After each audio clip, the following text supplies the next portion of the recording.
నేను ఈరోజు మీకు శత్రుత్వం ఎలా చేయాలో నేర్పుతాను. అవును, మీరు విన్నది నిజమే. మీకు మంచి ఆరోగ్యం కావాలనుకుంటే ఇది చేయక తప్పదు. శత్రుత్వం చేయడం అంటే మీ రోగాలతో శత్రుత్వం చేసే కొన్ని ఆహార పదార్థాల గురించి చెప్తాను. వాటితో మీరు మిత్రుత్వం చేసుకోండి. శత్రువుని జయించాలంటే ఆ శత్రువు యొక్క శత్రువుతో స్నేహం చేయాలి.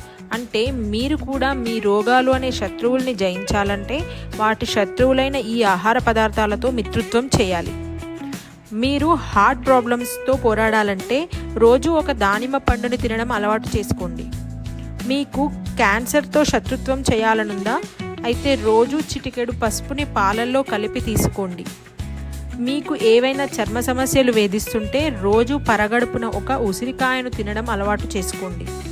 రక్తంలో హిమోగ్లోబిన్ శాతం తక్కువ అవ్వడం, ఐరన్ లోపంతో సతమతం అవుతున్నారా?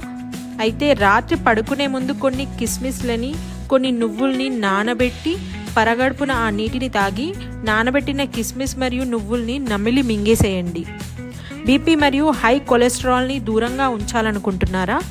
అయితే వెల్లుల్లిని మీ రోజువారీ ఆహారంలో భాగం చేసుకోండి. అసిడిటీతో బాధపడుతున్నారా? అయితే కొంచెం ఆవు నెయ్యిలో ములేతి చూర్ణాన్ని కలుపుకొని తిని చూడండి. బ్లడ్ షుగర్ లెవెల్స్ పెరిగి డయాబెటీస్తో సతమతమవుతున్నారా? అయితే మెంతులని మీ ఆహారంలో భాగం చేసుకోండి. నేను మళ్ళీ చెప్తున్నా, ఇంట్లో వండిన ఆహారం యొక్క గొప్పతనాన్ని గుర్తించండి. Stay happy and healthy.